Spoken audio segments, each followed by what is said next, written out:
What is going on? Man, echo? Or was it just me? Anyway, what is going on? Welcome to another edition of Any Given Sunday. And this is the end of the week. Hopefully, you had a great one. Apparently, a lot of people seem to think that the Baltimore Ravens did because we have concluded the 2024 NFL Draft. We are here today to discuss those picks, give our opinions on what we feel like the Ravens did or did not do. Now, more importantly, I would like for you in the chat to give me your opinion. Me personally, I don't really have an opinion, to be quite honest. I really don't have an opinion, but I really don't. But I want to say thank you to my co-host and the guests. How are you guys doing today? Yolanda? Who's first? Oh, the co-host. Well, Bradley. I'm sorry, Bradley. Yolanda. Bradley. Go ahead, Yolanda. Bradley. The guest will speak. I'm doing well. How are you both doing? How's everybody in the chat? I'm drained. I'm doing okay. Okay. Except for the fact that it's Sunday evening and I'm here. All right. That sounds like a great. I'm glad you're doing well. It sounds great. How about you, Hendo? Appreciate it. I'm drained. Like I don't know what this has been a trying week or so for me. And I want to start off by apologizing for not having a show last week. We missed the show last week because unfortunately there was a tragedy. Well, we can always make up for it and do like stream one day this week. I'm still recovering. I'm still recovering. So for those of you, that's quite a face to make, considering you know what happened. You've said, but this is crazy. So this is all right. Let me tell you. So let me tell you a story. So last Friday, went to the store, like I always do, and for some reason, this gentleman decided that looking at his phone was a little bit more important than looking at the road. Mm-hmm. And I'm standing there in the middle of the road, and I see this guy coming at me, and I'm like, he's not stopping. So then I go to move out the way, but apparently he didn't slow down, and he hit me, and I did one of those Saturday morning kung fu flips and just twirled around in the air and hit the ground in the middle of Liberty Road. It was not a good time, but luckily no internal injuries. I'm doing fine. But the thing that kind of got me was there was this individual. You lost. What? What? You lost your soda. I did. He's going to pay for that. I lost my soda. He's going to pay for that one. But more importantly, there was this individual. I said, I'm in the hospital. And I was in the hospital for a very long time. And they just kept saying, when are you streaming? Are you going to stream? When are you streaming? And I'm like, I'm in the hospital right now. Like, I'm trying to get checked out to make sure I'm not bleeding internally. And they were like, okay, cool. So when you get out the hospital, hit me up because you need to be streaming. And I'm sitting here like, well, this goes to show you that people really don't give a damn about you. They just give a damn about what you can do. Mm-hmm. I'm not mentioning any names. Yeah, I think Bronny, that's beyond me, but because I think that I said like 3 or 4 times, I'm in the hospital and I'm hurting. I got hit by a Dodge Ram truck. Hit by a truck, not my car, my person. Like I was standing in the street and he hit me. And this person's like, was struck by a vehicle. And I told you, go ahead and take the rest of the week because, you got to get better. Yeah. And then I heard some other people was like, yo, get the hell on that camera and work through it. Again, I won't. It was a couple people. Say who it was. It was a couple people actually. It is what it is. I'm doing better. I'm still a little bit sore and limping, but it is what it is. So let's just see who we got in here because we're not gonna be here all night because I don't really feel like being here. Not really well. And Yolanda has a lot to say, but let's just see who we got in here. We got my man Bazel in the house. What's going on? We got Andrew. What's up, Andrew? Dravens in the house. He thinks he knows. You think you know. You're kind of right. You think you know, but you don't really know. He knows. He knows. We got Chris right now. Coach Evans is in here. What's going on? We got my man Osman, Jeremy Miller. Happy Sunday. We got Nana Raven. How you doing, Nan? Appreciate you for dropping by. And saying hello to Yolanda. She said hello to me too. Mm-hmm. Yes. I appreciate it. I'm glad somebody cares about my well-being. I really do. Appreciate it. We're all glad. Collectively, we are all glad that you are doing well and that you are on the mend. Thank you. But that person's still like, yo, stream. Like leg pain, back pain, neck pain.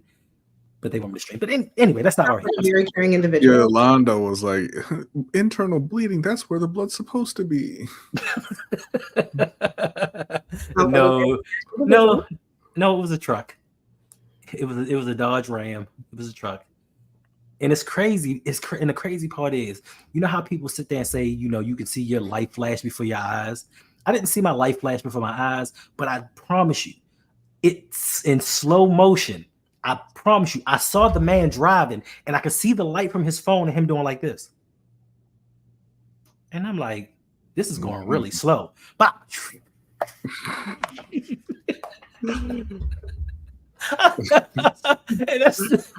not even funny. It's not funny, but it's not funny, but he hit me. And then he stopped and was like, did I hit you? As I'm laying in the middle of the street, he's like, did I hit you? I'm like, I'm not even gonna be that guy tonight. Like, I'm not gonna be my normal self, but I appreciate it. I'm like, yo, this is crazy. And then at the end of it, he was like, hey, do you want me to drive you home? And I'm like, sir, you can't drive. I don't want you taking me anywhere. So he had to tell you, like Michael Scott, like everyone inside the car was fine, Hendo. And I think, and then I think there was a witness. And the crazy part is, the witness, all I kept hearing was, get out of the street. Because I was on Liberty Road. And if you know Liberty Road, it's not a good street to be on, especially on a Friday. And I kept hearing, get out of the street, get out of the street. And then I went over to the side. And when all was said and done, I'm looking for the lady because I thought she witnessed it. She gave her card to the guy that hit me and left. I'm like, this is kind of weird, but it is what it is. But anyway, that's not why we're here. We are here to talk about the Baltimore Ravens and their 2024 NFL draft. And like I said, I want for you all to tell me what you guys think. Because for me personally, I'm not disappointed in the draft. I'm not happy with the draft. I'm not sad with the draft. To me, it went as I expected it to go. I said 4 out of the 5 picks, the Ravens were going to go defense. I knew they were going to select a safety. I knew they were going to select an edge and a corner. I did not think they were going to select 2 corners. But they surprised everyone, and then everybody has their reasoning for it. Just for me, I just think that as long as these picks work out, this is where I'm at right now with the Ravens. As long as the picks work out and they contribute. Some of them are going to contribute later than others. We're going to get into it. We're going to go by each pick, and everybody gives their grades, and we're going to talk about this. But I mean, I don't know. I think the draft dampened my mood. Like, I was in a really good mood. I started to heal. Some things started going right with me. I gave Comcast back all their equipment. I was feeling good about myself. But then the draft happened, and it kind of was just like, Wow. So we're going to go by pick, and once again, I want you guys in the chat and on the panel here to let me know which grade you would give the picks that the Baltimore Ravens had. Now, with the first pick in the first round, the Baltimore Ravens selected cornerback Nate Wiggins, cornerback out of Clemson. And I know that everybody is enamored with Nate Wiggins' 4.28 speed. Yolanda, what's that face for? I'll let you finish. Or well, not let, but please finish, and then I'll weigh in. Everybody's enamored with his speed, his coverage ability, and I like Nate Wiggins coming out of Clemson. Being that I'm a Florida State fan in the ACC, I've got to see a lot of this young man, and I think that he's an outstanding corner. And I've explained this from video to video, live stream to live stream. Good initiative, bad judgment. I think that this was a great pick, but not for us in the first round. And a lot of people are going to say, well, you know, the way that the board fell to us, there wasn't much left as far as the offensive lineman went. And to that, I would say this is the same thing we've done in years past. That 4th round corner, did we really need him? That 5th round quarterback that we could have gotten in free agency, did we really need him? All of these picks are not going to make this team. Even, you know, I know a lot of people said with TJ Tampa, oh, man, he's a dog. That's somebody I wanted. This is somebody that I was looking forward to. Could this be another Sean Wade pick? Could this be another Caillou Blue Kelly pick that just really doesn't make the team? Because couple years ago, the Ravens drafted 2 cornerbacks in the 4th round. What are you going to do about those guys? And I just want to let you know, I got a message from Pepe Williams before the stream. He wanted to let everybody know he's doing fine. And now that he has known competition, he's going to step his game up, and he sent a picture that he wanted me to share with you all. He said, "Hey, I'm recovering. I'm not going to be hurt this season. I'm going to do my thing." That's not him. Or was that Jalen Amadeus? Jalen Amadeus. Which one is it? I can't remember which one it was. It's that IR looks so similar to me. I really can't tell the difference. But I will say, listen, I don't go by all the pundits and all the draft grades that are always given out to people. But I just thought that this really made my day. Like I was in a funk, and this kind of made me laugh a little bit when I read it. So this was somebody talking about TJ Tampa. And it says, he is a physical, in-your-face boundary corner without premier athleticism or downfield speed. So they're saying he's not athletic and he's not fast. Yep. Also, he is not a sound tackler. But the part that had me just giggling like Suge was a very Ravens pick. Mm-hmm. Is that a diss to the organization? So you're saying he's not athletic, you're saying he's not fast, and he can't tackle. Are you saying that's what the Ravens look for in a pick? And I'm not saying that this is true about this individual, but I just thought that just made me laugh. So starting with you, Bradney, let me know what you felt about the pick with Nate Wiggins being chosen at pick 30. What? F? Listen, and again, nothing against Nate Wiggins. Right. What's up, Cam? I think he's a fine player. I think he's even going to be a very, very good player in the league. But the Ravens had arguably the top secondary in the NFL, and they brought everyone back in the cornerback room except for Ronald Darby, and that was by choice. So what are you doing drafting a corner in the first round when you have 3 holes on the offensive line and holes in the wide receiver room? People can say that there weren't a lot of old linemen left. You don't need a lot of old linemen. You just need one. And there was at least one, right? And if you didn't want to go that route, 4 wide receivers went immediately after this pick. It was a ridiculous pick from the Ravens, but it's what they always do. Okay. Yolanda, because you look like you have a lot to say. I do. There's a lot to unpack for me with this pick. It's kind of like a double-edged sword. On the one hand, I think he's going to be a good player. At least I hope he will be a good player. And he, will he be an instant starter? I don't know. Probably not. But if anything happened to Marlon Humphrey, he could find himself with a starting role. The issue that I have with this particular pick is I wanted, and I put, I said it, I put a disclaimer out, like, please, Ravens, do not draft a corner in the first round. And what did they do? They drafted a corner in the first round. So I was really upset about that. Not necessarily Nate Wiggins. So it's not a slight to him. Although I am a little concerned about his size. He seems to be a little smaller. How is he going to fare? How is he going to match up against those big body wide receivers in the AFC? That is something that I'm looking for, or I will be looking for. But like Bradney said, we had pressing needs at O-line. We had pressing needs at wide receiver. Why did we take him in the first round? So you said that you were a little surprised, correct? Yes. Me personally, I'm a student of psychology. I'm a student of paying attention to things. And unlike some people, I'm on the internet a lot, looking at Ravens things, looking at football, just listening to things. The first sign to me was all the publications in the beginning of the offseason, they started talking about, yes, the most pressing need for the Ravens is offensive line.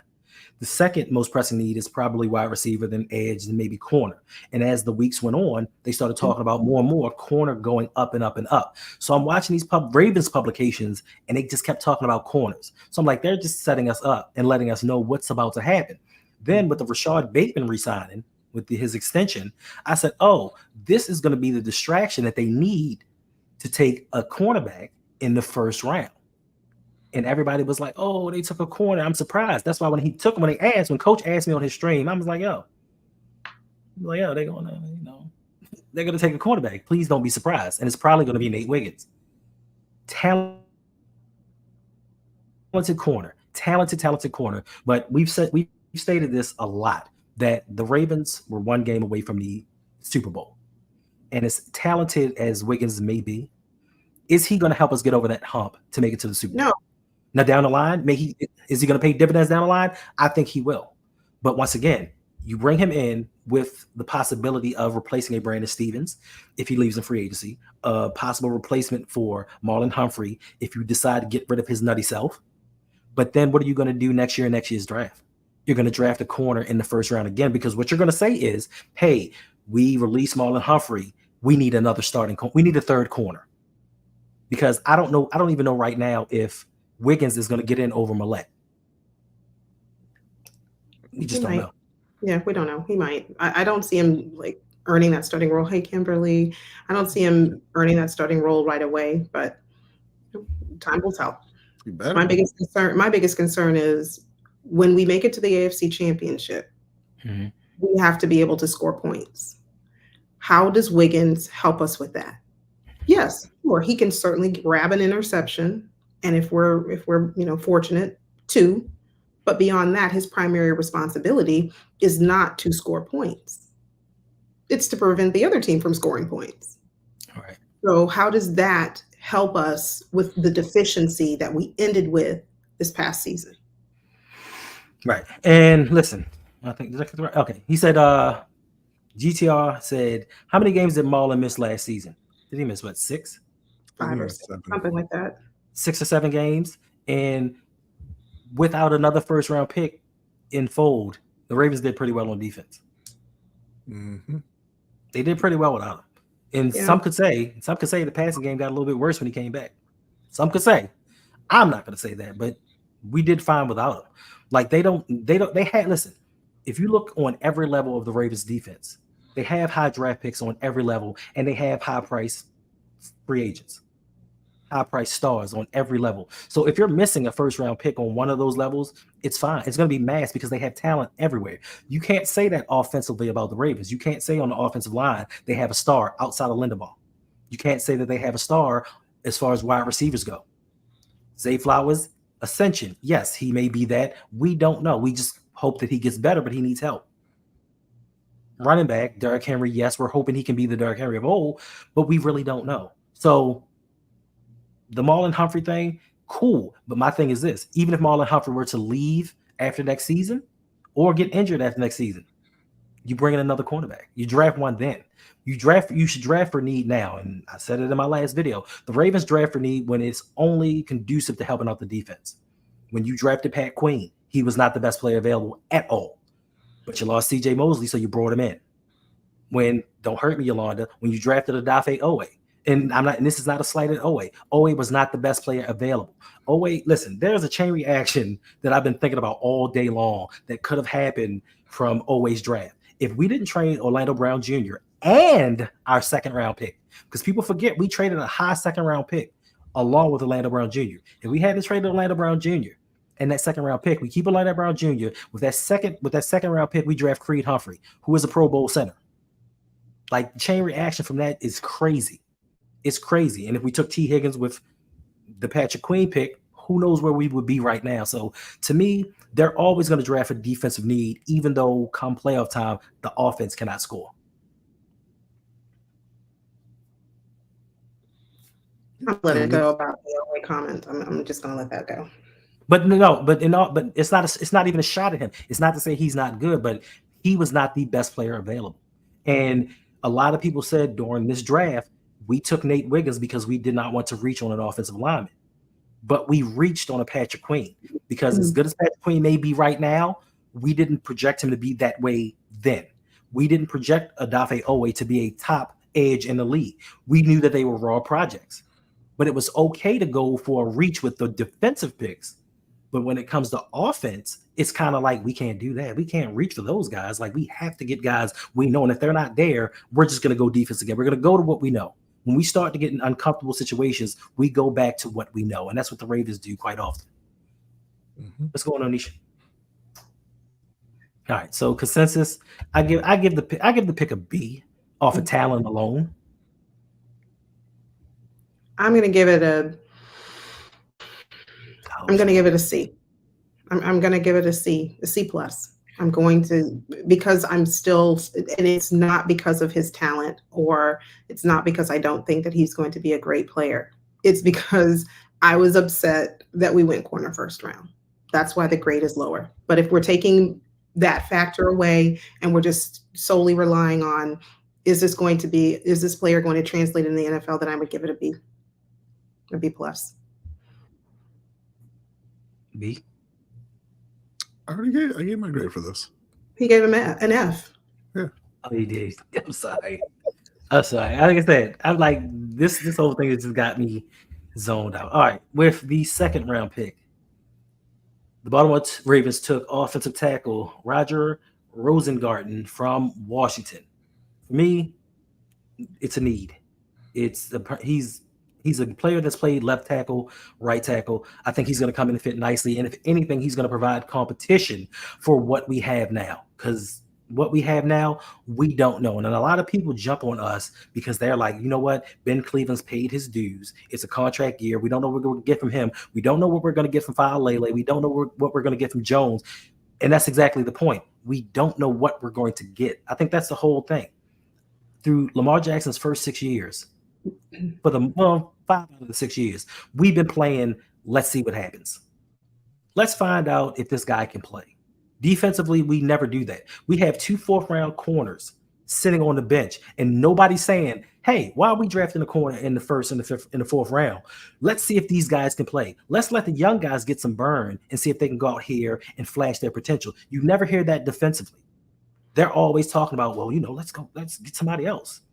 So to me, this one, I give this one an A. I give Rosengarden an A. Definitely. I'm with you on that. This one I was very excited about, Rosengarden. He is 6'5", upwards of 300 pounds. He just looks massive, and he looks like he's no nonsense, and he's here to protect my quarterback. So I really like that. He reminds me a little bit of Tyler Linderbaum in the level of seriousness that he presents when I watched his draft interview. So I'm looking forward to him. I think he's going to be one of the players that we drafted who can come in and have an immediate impact. Swing tackle and, out there defending for Penix, and versatility for him is definitely a plus to have on his resume. So I'm looking forward to seeing him. A for me. Ravens, I believe Braylon Allen was drafted by the Jets. As far as Roger, I would give that an A as well. I thought that he's been a great pass protector in college, and that's what Baltimore needs. I don't like throwing a second round rookie out there and praying that he wins the job and is the starter day one. But as far as the pick itself, I think it was a good pick. Yeah. We've had this discussion many, many times about putting the franchise on the back of rookies. And hopefully he comes in and does his thing. But the one thing that kind of gives me pause, and I think that he's going to do well. Don't get me wrong. I think that he's going to do well. But what are you lining up next to him? What if he tries to overcompensate for the person next to him not doing his job? I mean, who are they slating there? Cleveland? Mm-hmm. Ben Cleveland. That's what I'm thinking. Yeah, that's going to be his. That's going to be his running mate, possibly. That's going to be his running mate, Ben Cleveland. All right. Well, I mean, listen. Everybody seems to think that the Ravens actually did well on this pick. Me, I got a little nervous. I'm not going to lie. When they got to that pick, and I was sitting there, and I was like, they don't go tackle. This is going to be a lot worse than expected, but they did the right thing. Free agency is still upon us. They still can go out there and sign somebody. That is the hope for me. I know Andrew said earlier they should go get Dalton Risner, bring him in. We're still waiting on June 1st cuts, but as of right now, don't do that, MTT. But as of right now, we out here Bon Jovian. We living on a prayer. So there's that. Then comes. But you halfway there though? Huh? I don't think so. You don't think they ever pray? No, I said you're halfway there though, because I don't think so. If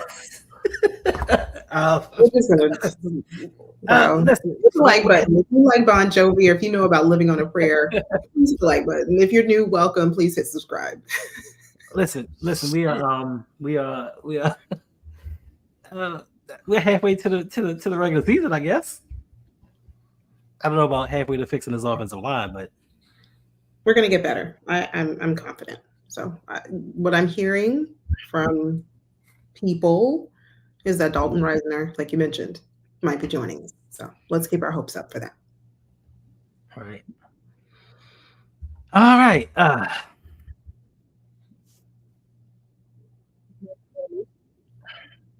There we go.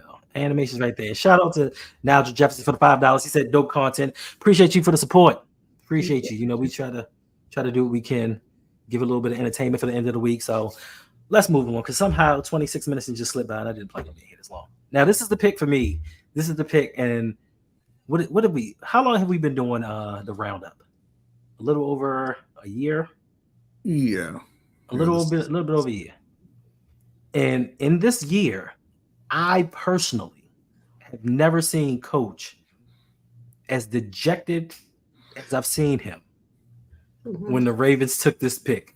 Like, I haven't. I've seen Coach be just like, yeah. Oh man, come on, y'all! Like, what we doing here? But when the Ravens took Adisa Isaac, edge from Penn State, his face dropped. I promise you, if you go back and watch that stream, you could see Coach Evans' aura leave his body. Like he slumped in the seat, like. And I understand for a lot of people, it may be a little bit of PTSD for Penn State edge rushers. I don't know. I don't know. I think in the third round, personally, I can't knock the pick as far as talent goes, because a lot of people say that he's talented. I know Chris said it was the right player, right price, but I still think that this was an opportunity for the Ravens to shore up or bring in a little more competition for the offensive line. And a lot of times what ends up happening with the Ravens is we've gone through the same progression for years. We've gone through, we wait, and hope players drop to us like other franchises aren't out there scouting and drafting as well. And then when teams swoop up these players, we sit back and say, well, you know, the guys that were on our board, they were gone by this time. So we had to take who we took. So for a lot of people, this was a decent pick, but I don't think that edge was really a priority. We still have OA. Ojabo's going to come in, and I'm telling y'all, Ojabo's going to do a decent job this year, because next year is contract year. So he's going to build up. He's got to build it up. He's got to build it. He's going to come in and be decent. Tavius Robinson's here. We got Kyle Van Noy. So for me, where is Isaac going to fit into this rotation? Somebody, I think it was Reg, who said yesterday, he has one pass rush move. That's it. And a lot of pundits have said that he doesn't stop the run very well. So what are you going to do out in the field with one move? And I understand Chuck Smith worked well with OA and the rest of the guys and can probably help him progress. But once again, this is going to be a guy that I see doing something years down the road. I don't project him to come in and make a difference this season. So for me, this pick with Isaac, I'm going to give it a C-. How about y'all? I'm gonna agree with you. I think this is a C- pick. Yeah, this one had me a little baffled. This was not something I can't say that I was completely shocked, because I figured they would take an edge rusher, but I did not think it was going to be this person. So, and I've heard semi good things about him, but I've also heard just everything that you just mentioned. It's not good against the run. And so what's his purpose? It was defense. That was the purpose. No. What will his purpose be on the field if he's limited? If he's so limited as a player at this time? And again, there's time to coach him up, and the coach will work with him, and hopefully he will get better. But if he only has, like Brett said, if he has only one move and that's it, he only the bull rush move, that's all he can do, then what is he going to contribute? And I don't like to ever speak this into existence, but if Ojabo's not ready to go game one, do we just call his number and just hope that he'll figure it out? Yeah, that's what she'll do. That's not very reassuring, Rodney, but thank you. They see him as the new Tyus Bowser. Yeah, I mean, I can't argue the point with Rodney. He's right. It's just something that, just like you said, it was kind of like a bitter pill to swallow. Like, wait, we went and we took who? What? That was my initial reaction. Chinwu with the positivity. You can always expect Chinwu to come in here. And the value is too good. You know what? And I'm not comparing players. And I will say I fall victim to associating players with the schools that they attend. I fall victim to that quite a lot. I'm going to do that on the next pick. But when I see people that have said that the value was too good in the first round. They were lying. Oh, we got a 6'5" guy that runs 4.3. He's got to be good in the NFL. And Owe hasn't been bad, but where he was drafted, because a lot of people seem to misrepresent later picks, like second, third round picks. They're still good talent. There's still good talent to be had within the draft. And for you to go out there and just say, you know what, I'm gonna just take this guy. And I'm not saying that Isaac is not going to be good, but what I'm saying is Isaac was not the best player available at that time. Because this is where I struggle with the Ravens. You say best player available, but you don't always draft the best player available. Maybe it's the best player available in your minds when you're like, oh man, my daughter goes to that school and he's the best player at that school, so bring him on in. Best player available is, I mean, it's kind of a fallacy. Like, it's subjective. They say, hey, yeah, right. You don't have any idea who the best player is. You know, you're ranking them based off of what you see and what you believe. And when you have guys who prefer defense over offense, the defensive player is always going to be the best player available. But before you bring up the comments, I wanted this. You know, I know that Elon, I know you don't play any video games. Hendo, I'm not sure if you ever played Madden. But this one I want to comment on here. Like, for years and years and years with Madden, ever since they got the NFL license and it started going downhill, the game been trash, right? And every year, you know, it would have the same exact problems that it had the year before. Every year they would show off the new trailer and people would be like, yo, this looks like trash, looks like the same exact game from last year. And then every year there would be people like Fresh Life who would come in and say, this is just the first trailer. It's in alpha. Like, they're not going to make any changes. And then the game would come out and it would be the exact same thing that we saw before. Like, you're saying this, Fresh Life, but that's what the Ravens do. They don't add more pieces. They don't address the issues on the offense. Every single year, they need more help on the O-line. They need more help in the wide receiver room. They don't ever address it. So no, we're not going to give them the benefit of the doubt that that's going to happen when it's not something they've ever done.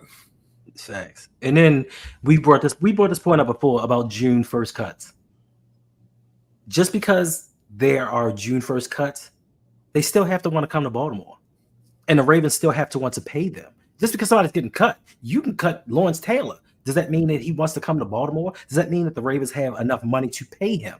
We are $7 million under the salary cap right now. $7 million.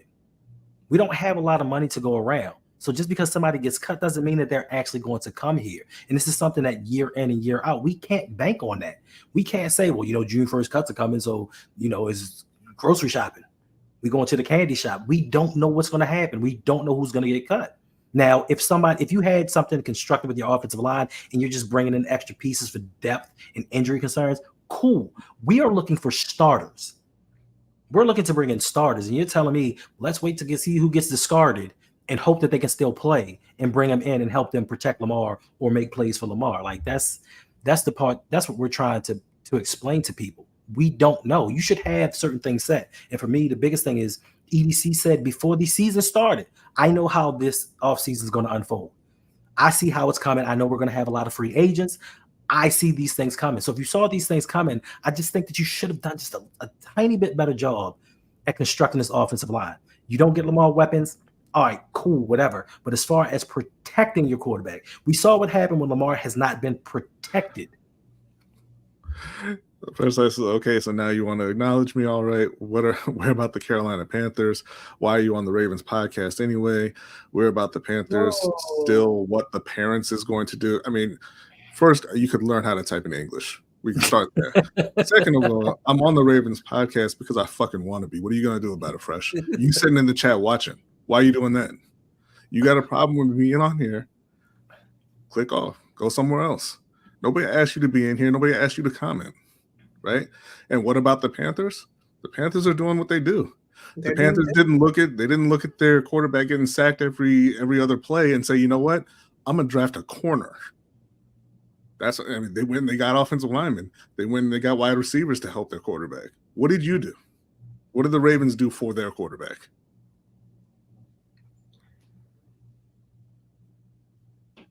All righty then.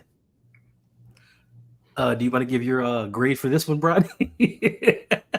From the Isaac, I'll give him a C.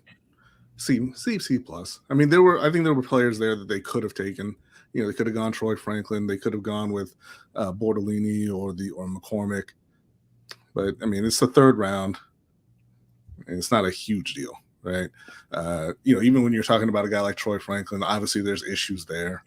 So this is more of where you just kind of look and say, hey, this is the guy who I think is the best one here. We'll go ahead and grab him, because you're not going to be solving any of your issues at that point in the draft necessarily anyway. All right, let me say this. It's crazy. Like, some things happen and then you dream about them and they happen in real life. It's just a deja vu feeling. Like, it's eerie for me. It happens a lot. But I'm going to say this. This goes for anybody. We are here to just bring people entertainment. I'm going to say that first and foremost. We're here to bring people entertainment and give our opinions. I'm not understanding why people get so butthurt about somebody else's opinion. I don't understand how grown men panties can get to the side and just give them a wedgie and they can't get them out over somebody else's opinion. I don't understand this. And then to attack somebody, and the thing that I love is when people always say, well, the Carolina Panthers, what are you doing here? And I'm going to tell you this from personal experience, from being around this guy damn near every day for the last several years. This man knows more about the Ravens, not being a Ravens fan, than 80% of this fan base. And if you actually listen to some of the things he says, instead of getting offended by it, you might learn something. This is what we're here for. We're here to learn from one another. I don't think that all my opinions are correct or factual or right. If you have an intelligent way to refute what I say, cool, because I want to learn too. I don't know everything. I don't know everything about football. I'm not right about everything. So why are you getting butthurt because somebody disagrees with you? And if they do, intelligently state your point and we can have a conversation. Like, I'm not with all this stuff. Like, I done spent too long on this earth being angry about stuff and getting mad and picking fights to come here and talk about a team that we all seem to love and get mad, want to attack each other. Like, if you come at me and say, yo, Endo, yo, you wrong about that. Like, yo, that don't seem cool, whatever. But don't attack me as a person. I abhor violence. Like, I hate violence. I hate confrontation. I hate all of these things. I've been trying to avoid it for so long because I can go from 0 to 1,000 in 2 seconds. And when I get there, I'm with the shits. Believe that. So don't come in here with that. I appreciate you for hanging out. I appreciate you for supporting and all that other stuff, but don't come in here with this dumb stuff, because we just come here to entertain people. We come here to have conversations. We don't come here for all the rest of that stuff. But with all that, I digress, and we're going to move on. Yes, Yolanda, I'm sorry. I just wanted to say one thing. I have to commend Brodney. This is a person who I listen to, and his breadth of knowledge for the game, not just a specific team, but this man knows so much about football, just a general working knowledge about the game. So when Brodney speaks, he's one of the few that I listen to. Doesn't mean that I always have to agree, and that's okay. But this individual who you're coming after would probably run circles around you in terms of knowledge of the game. So I'll sit that there and just think about it before next time you call him out of his name. Please don't do that. But yeah, right, right. Listen, it's crazy because I was just thinking about this earlier today. Something, I don't know why, I don't remember what I was doing, but something hit me and was like, "Oh, these people just be coming at you," and I don't care if you come at me. And trust me when I tell you, I was born in the hood and I came from the hood and I can speak many different languages and I've majored in ebonics, but I do not understand incoherent thoughts. I do not understand run-on sentences. I don't understand, well, maybe because I could, we did the what? I don't understand it. If you want to come at me and have a conversation, yell at me, whatever, do it in sentence form. Do it in sentence structure so I can read it. Don't come with all this ignorant, dumb stuff. That's all I'm saying. Like, that's all I'm saying. If you want to come with ebonics, I'm with that. But just make it legible. I appreciate y'all saying that, and everybody in the chat, thank you very much. But I do want to say we are at about 41 minutes, so y'all can thank Fresh Life for getting us up out of here and missing out on the rest of this eval. Yeah, those rapid fire. We're gonna bring rapid fire over here. That is absolutely true, Tyrone. Right. And this is rapid fire from LBHC over here for the next picks, if that would be okay, Brady. It is crazy how they always be like, "Yeah, Brady, what about the Panthers?" I got one question. Before we move on, I got one question for you, Brady. Mm-hmm. What year was the last time the Panthers won a Super Bowl? 2015. So you won a Super Bowl in 2015. Mm-hmm. More recently than the Ravens. Mm-hmm. But they like to try to use that against you. Yeah. Okay, moving on. Because I got something. All right, with the 4th round pick, the Ravens, with pick 113, picked Tez Walker, wide receiver from North Carolina. Now, once again, like I stated before, I fall victim to prey when it comes to certain schools. I'm not going to lie, I am biased. I do not like Penn State edge rushers. I do not like any skill position players from the University of North Carolina, and I damn sure don't trust wide receivers from the University of Florida. I don't trust them. I knew it was. I'm just telling you. I'm just saying how I feel personally. I can admit my faults. I can admit where I'm wrong and my faults. I don't trust wide receivers from the University of Florida or the University of North Carolina. So this pick right here, I understand. Hey, 6 foot, runs a 4.3. I heard he had suspect hands. Reg told me otherwise. Reg said the dude can catch in traffic and he does a lot of things. It's just a problem with his route running. Right. Yep. And we know when you transition from college football to the NFL, more times than not, speed doesn't mean a damn thing if you can't run a route. Yeah. So for me, that was. Yeah, I'm sorry. Go ahead. No, go, please finish. I'm sorry. I was just gonna say, for me, I give the pick a B minus, just because they actually went after a wide receiver and tried to get Lamar a weapon. So I give them credit for at least even trying. Yeah, so I mean, look, I've watched some Tez Walker, right? Wasn't overly impressed at all.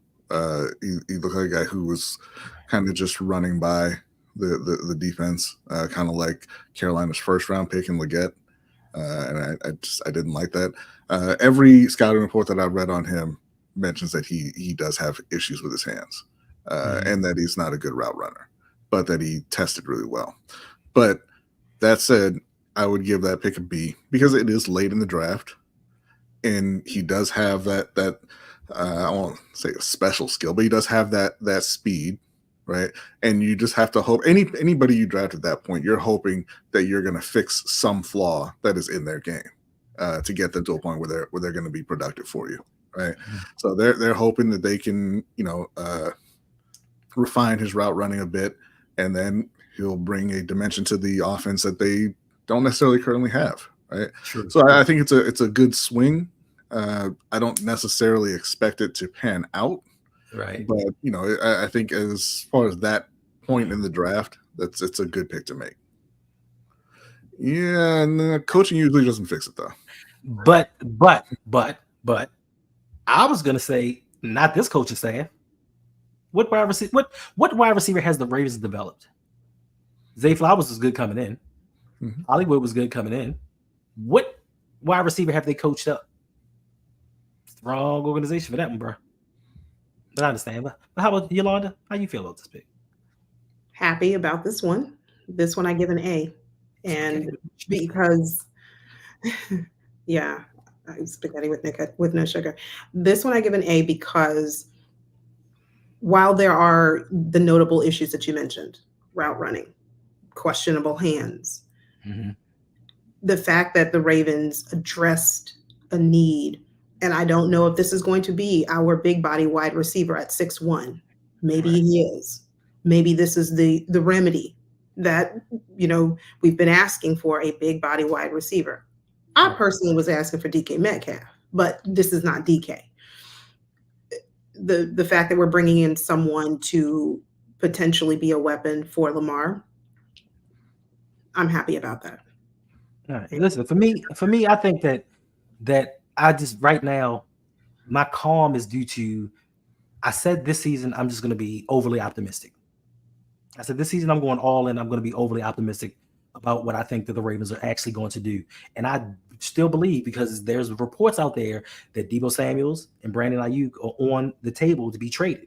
And I do believe in my heart of hearts, EDC is going to go out there and get one of them. And this is why this is why I took the draft with a grain of salt. But more importantly than that, I need to ask y'all a question. Does sugar belong with spaghetti? Because, this is a hot debate. Sugar with spaghetti? Yes. Yolanda? Absolutely. Yes, because the sugar, you don't skip it because it balances the saltiness of the spaghetti sauce. So, yes. A pinch of sugar. A pinch of, okay. All right. Listen, multimedia. This is the crazy thing. Chris Moore will always be a Ravens legend because Chris Moore is the first wide receiver the Ravens have drafted to get a second contract. I really thought Fresh Life was like not stupid enough to comment again. I'm not even gonna read that. We're gonna go ahead and ban. I'm sorry, I skipped him. Oh no, it's gone. I figured he was still there and just smart enough to keep quiet, but then he put another comment. It took him a while to formulate that thought, but that's all right. He took his time, and I think he was probably checking the grammar on it. But we're not reading any more comments. Fresh.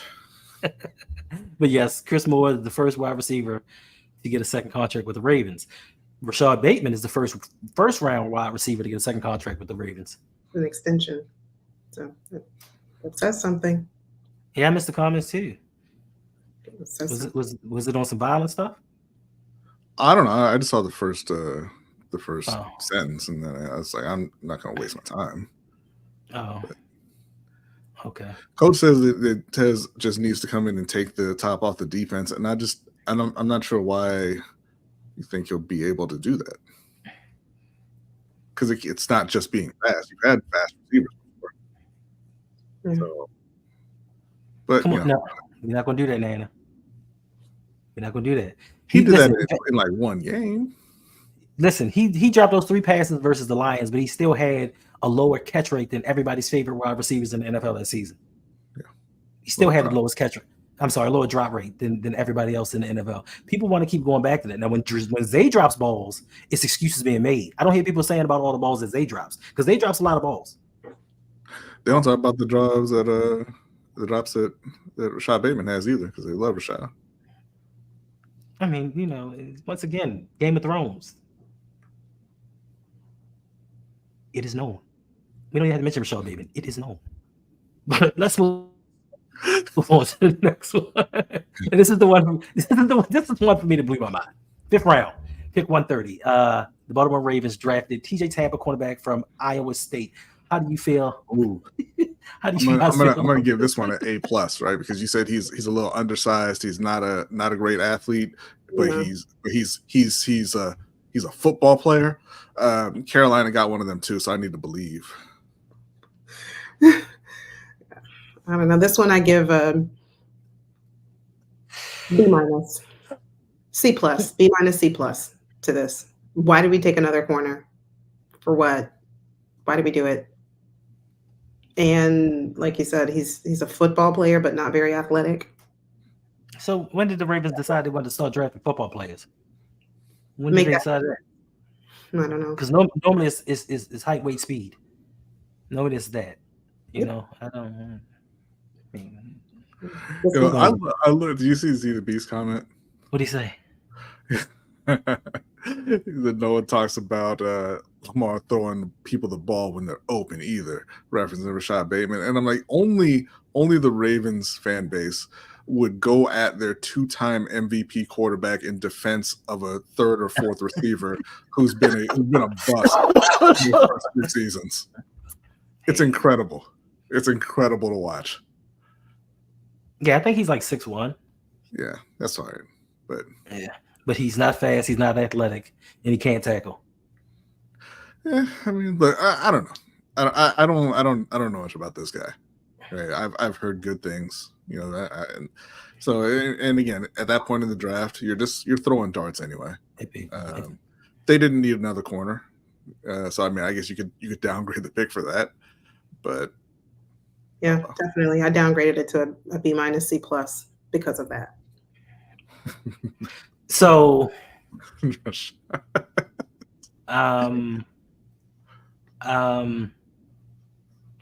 I'll go with the C+. And once again, it's not always It's not always about the player. It's not always about the individual in question. My thing is, where is he going to play at? You got Marlon, you got Stevens, you got Millette, you got Pepe, Darius Washington, and you got Wiggins. It's 5 corners right there. Where is this guy going to play? Special teams? Did you say Jalen Armour-Davis? I did. Yeah, no, he's not going to play. Okay. Neither is David or Armour-Davis or Pepe. They're both out the door.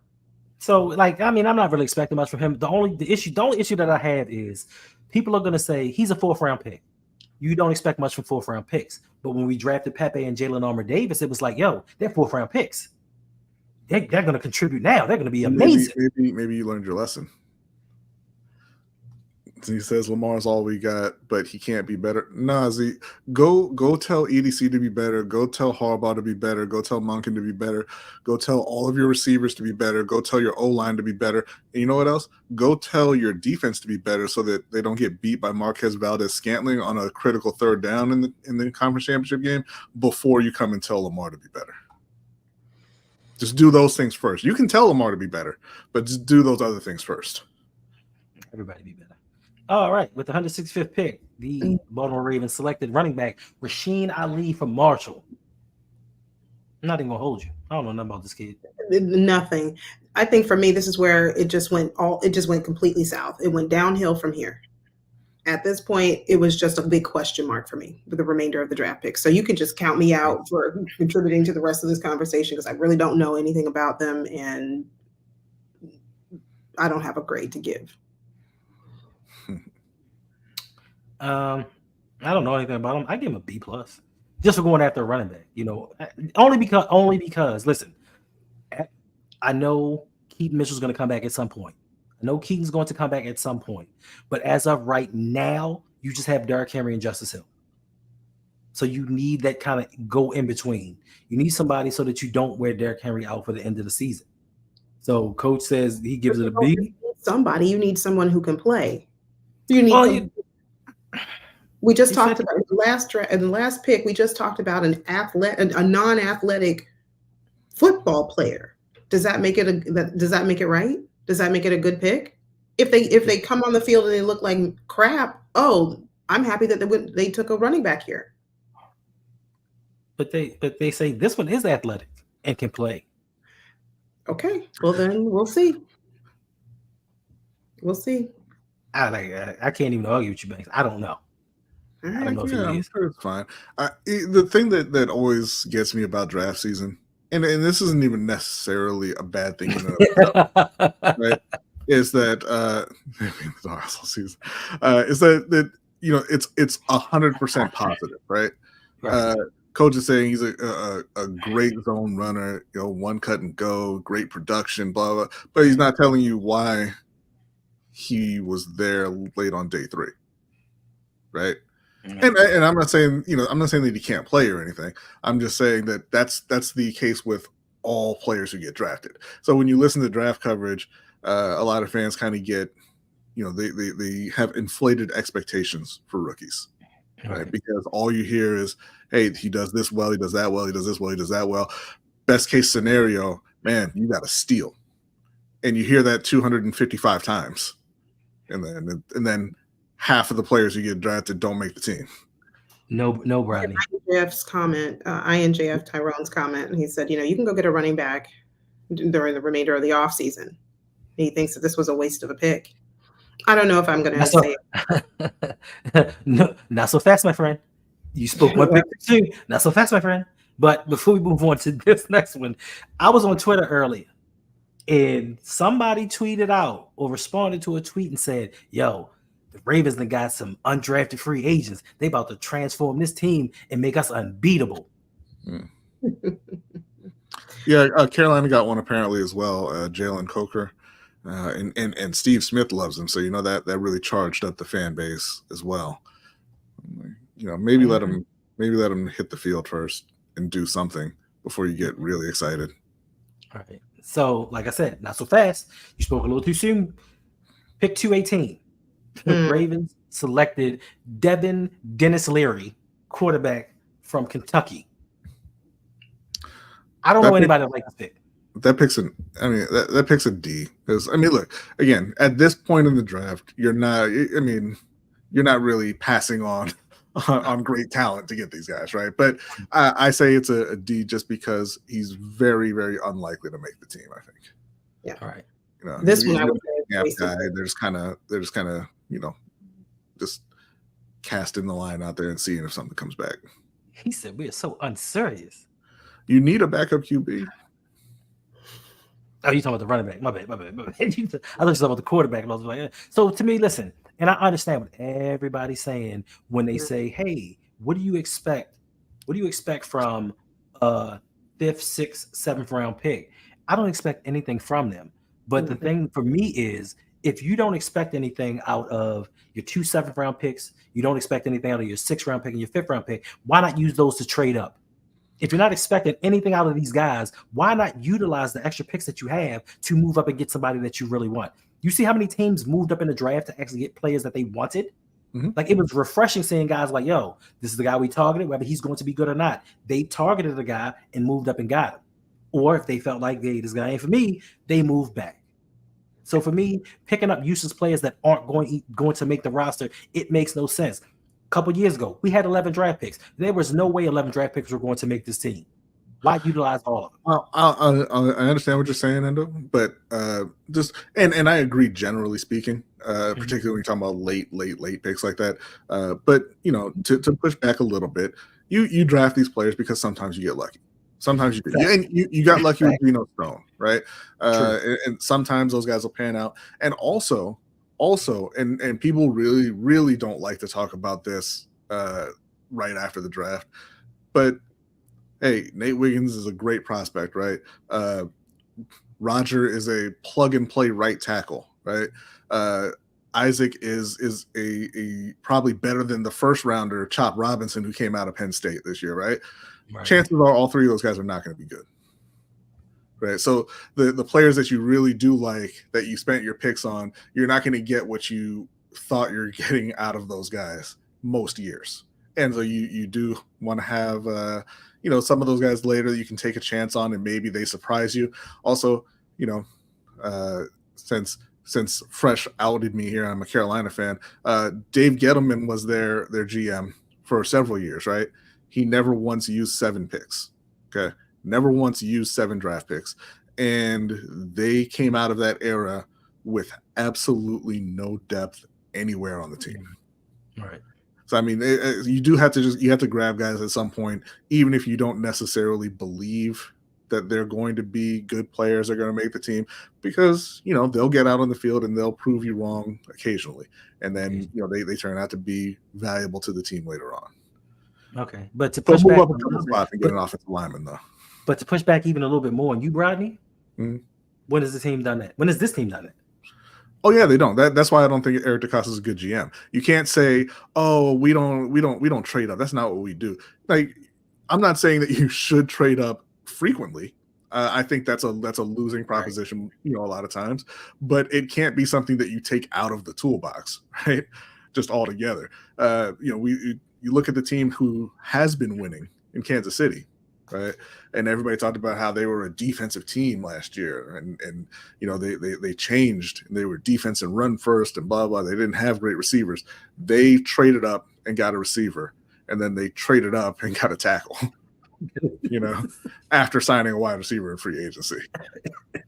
So are you talking about the team that won the Super Bowl? Yes, yeah, a few of them actually.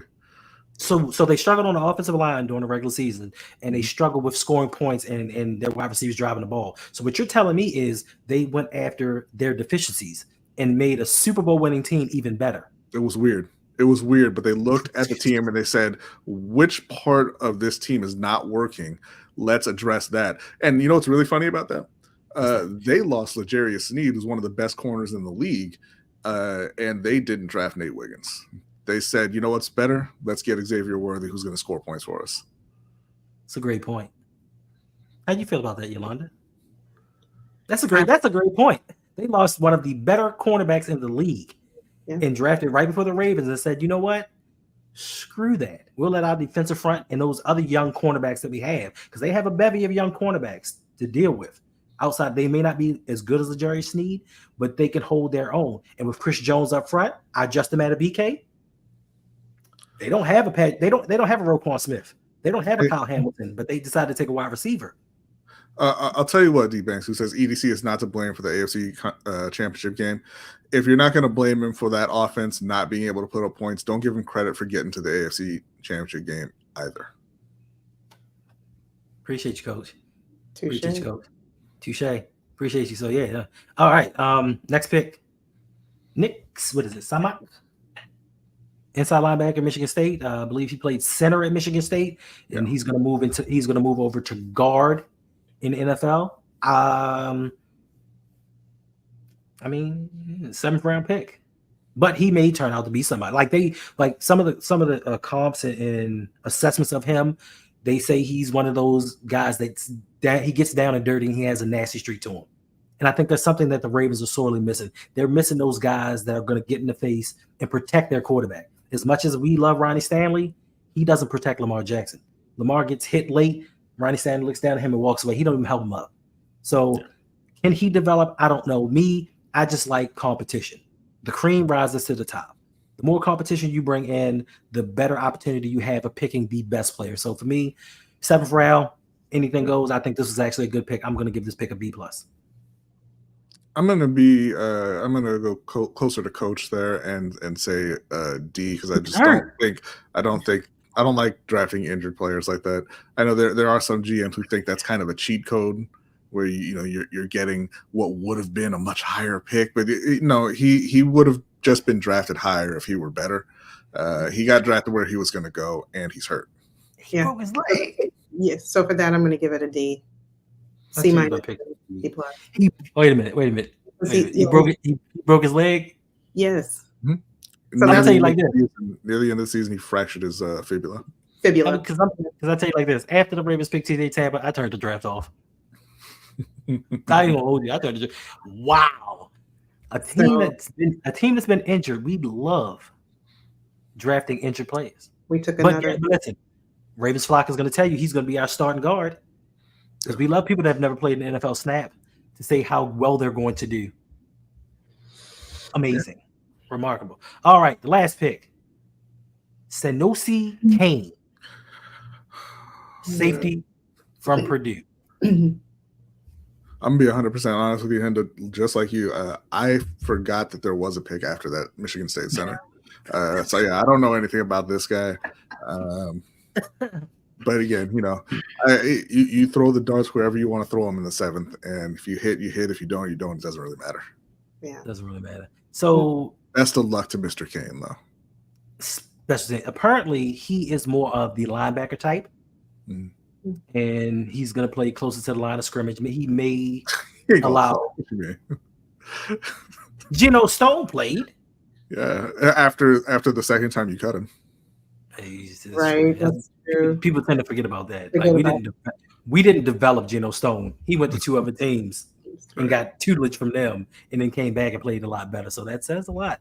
But so to me, it depends. It depends on what they do with our Darius Washington. Like if he can stay healthy in whatever role he carves out, if he can't, they may have to bring him in, because right now they only have 2 safeties. So, I mean, listen, Chinwu, you're just the most positive person ever. One of these days, we're going to find out your real identity. And he's got a DC avatar, so you can't listen to him. He got a DC avatar? Yeah, DC, bro. I'm with you now. This is a C. This one is a C. I give this grade, I give him a C.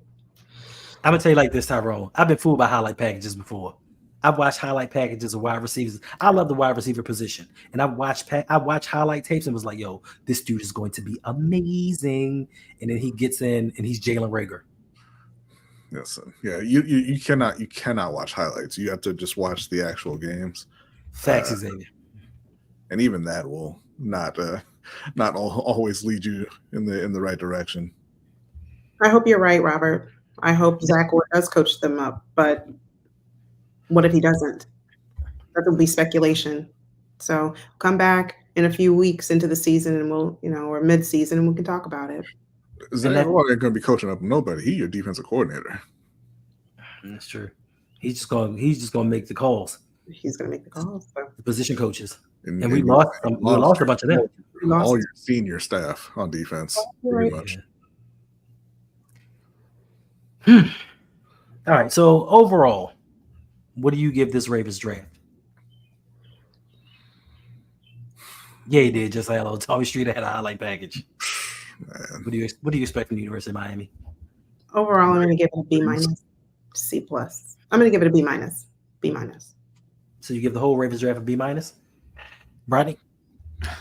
I'm probably gonna give it a C. The first pick is borderline malpractice to me. You know who was George Pickens though, BP? George Pickens. Y'all didn't draft him. You took David instead. What's up? You know what would be really cool? Had you not taken David Ajabo, this Adisa Isaac pick would be looking pretty good. No, there would be no problems. I would have no. Damn, listen, Tyrone. I'm not even going that far. Yeah, Tyrone. That's I understand. Maybe a C minus, at least a C minus. Because listen though, if you get to training camp, right, and no, it's not, Coach. And Roger isn't the guy that they all say he is, right? Because even when we were streaming for the draft, Coach read his scouting report on air, and the scouting report said he's a backup swing tackle who could eventually develop into a starter. If that's the truth, rather than being a plug and play right tackle, then this draft looks completely just awful. Because you did nothing to protect your quarterback at all. Wow. I'm sorry, Jesse. I got lost for a minute. I thought you were talking about the Ravens and their ability to pick wide receivers in any round. I'm sorry, my bad. But yeah, I'll give them a C plus. And like you said, you really can't judge this draft until years down the line. But from the way that it's looking, a lot of these guys will not be playing this year. They're not going to be playing. Hopefully, we found our right tackle of the future. Hopefully, Wiggins can come in and show some stuff and, I don't know, hold down CB3, I guess. I'm not a fan of drafting people in the first round and having them sit unless you're a quarterback, and sometimes even they don't need to sit. I don't know. Whoa. What's going on, bro? Appreciate you for dropping by.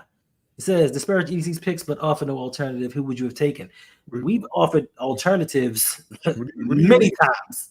Many times. What do you mean? Bruce?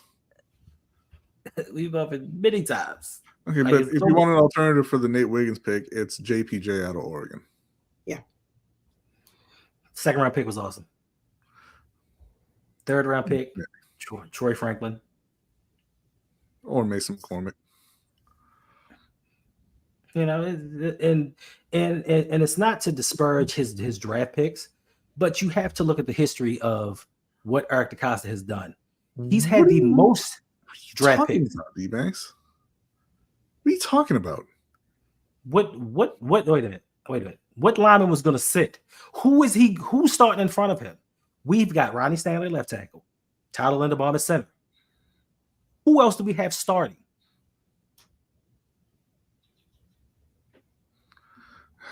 Man, this is your channel, so I'm not going to block D Banks over here. But man, first of all, see you on Wednesday, Banks. First of all, D Banks just loves to cause. Don't let me see you on Wednesday, Banks. All right, look, we've been here for an hour and 10 minutes. You said that when they drafted a corner to sit. He just likes mess with you, B. Like,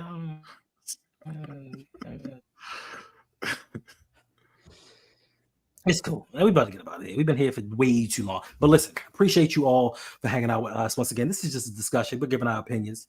And also, It's 211 people in here. 211 people at the end of the stream. I appreciate you all. Make sure before you go, you hit that like button and subscribe. We got goals here. We got goals. We just hit 4,000 subscribe. My stuff ain't working. We just hit 4,000 subscribers. And I appreciate you all. Listen, for some reason it ain't working today, but shout out to Brandon Buckingham. He says, hope y'all are having a good stream. Cardinals had a better draft. Peace out. I'm not even gonna hold you. Cardinals had That's what happens when your team is trash and you're picking the top 5. Cardinals had a lot of picks. And I will say y'all had a great draft. Y'all just don't have great seasons. But I do appreciate you for the donation. We about to get up out of here. Yolanda. Please let the people know. You got something very special coming up tomorrow night. What you got going on? That was terrible of you, Hendo, to say about Arizona. What? You can have good drafts, Arizona, but sorry. It was funny. I'm sorry. I apologize. The state of Arizona is horrible. The Coyotes. Oh no, they left. The Diamondbacks, the Suns, the Cardinals. The Suns gonna get that one win, just like the Lakers did. Don't you worry. Gentleman sweep.